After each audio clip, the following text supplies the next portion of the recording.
Hello friends, நம்ம இந்த வீடியோவில் பார்க்க போகிறது ஸ்மார்ட் போன் முழு தொகையும் கொடுத்து வாங்காமல் மாதாந்திர தவணை செலுத்தி வாங்கும் கஸ்டமர்களுக்கு ஆர்பிஐ மொபைல் லோன் ரூல்ஸ் என்று ஒரு புதிய விதிமுறையை அமலுக்கு கொண்டு வராங்க அக்டோபர் 1 முதல். அது என்னதான் இந்த வீடியோ பார்க்க போறோம். வீடியோ இறுதி வரைக்கும் ஸ்கிப் பண்ணாம பாருங்க.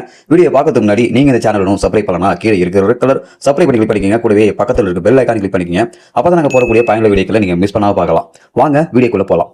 பேங்க் அக்கௌண்ட் மூலமாகவோ கிரெடிட் கார்டு மூலமாகவோ மாதாந்திர இஎம்ஐ தவணை கட்டும் ஒட்டுமொத்த கஸ்டமர்களுக்கும் 2026ஆம் ஆண்டு அக்டோபர் 1ஆம் தேதி முதல் ஆர்பிஐ லோன் மொபைல் ரூல்ஸ் அமலுக்கு வர இருக்குது. ரூபாய் 10,000 கடனாக இருந்தாலும் சரி அல்லது ரூபாய் 25,000 கடனாக இருந்தாலும் சரி, இதை கட்டாம விட்டீங்கன்னாக்கா இந்த விதிகள் பொருந்தும். ஆர்பிஐ என்று சுருக்கமா அழைக்கப்படும் இந்திய ரிசர்வ் வங்கியானது இந்த லோன் மொபைல் விதிகளை அமலுக்கு கொண்டு வர இருக்குது. இது ஒட்டுமொத்த பேங்குகள் தவணையை மட்டுமே கொடுக்கும் நிதி நிறுவனங்களுக்கு பொருந்தும். அதாவது ஸ்மார்ட் போனை முழு தொகையும் கொடுத்து வாங்காம மாதாந்திர இஎம்ஐ தவணையை செலுத்தி வாங்கும் கஸ்டமர்களுக்கு மட்டும் இந்த விதிகள் நேரடியாக அமலுக்கு வர இருக்குது. எனவே எஸ்பிஐ, ஹெச்டிஎஃப்சி, ஆக்சிஸ், ஐஓபி போன்ற எந்த ஒரு பேங்குகளுக்கும் இந்த விதிகள் பொருந்தும். ஆர்பிஐ அனுமதி பெற்ற நிதி நிறுவனங்களுக்கும் இந்த விதிகள் பொருந்தும். ஆக்சிஸ், பிளிப்கார்ட், கிரெடிட் கார்டு போன்ற ஸ்மார்ட் போனுக்கு மாதாந்திர தவணை அதாவது இஎம்ஐ முறை கொடுக்கும் கார்டுகளுக்கும் இது பொருந்தும். இது போன்ற முறைகளில் மாதாந்திர தவணை முறையில ஸ்மார்ட் போன்களை வாங்கிவிட்டு தவணை செலுத்தாமல் விட்டால் அந்த ஸ்மார்ட் போனை லாக் செய்யும் அதிகாரத்தை லோன் கொடுத்த நிறுவனங்களுக்கு வங்கிகள் இந்த அதிகாரத்தை கொடுத்துரும். இதனால மாதாந்திர தவணையில ஸ்மார்ட் போனை வாங்க வேண்டாம் என்று நீங்க நினைக்காதீங்க.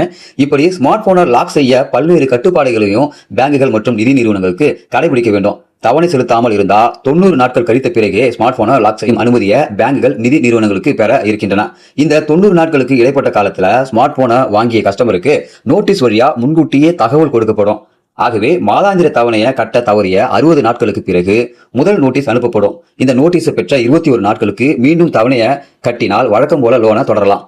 இதை தவறினால் 2வது நோட்டீஸ் அனுப்பி வைக்கப்படும். இந்த நோட்டீஸ் கூட மீண்டும் தவணையை தொடர்ந்து கட்டினால் தப்பித்துக் கொள்ளலாம்.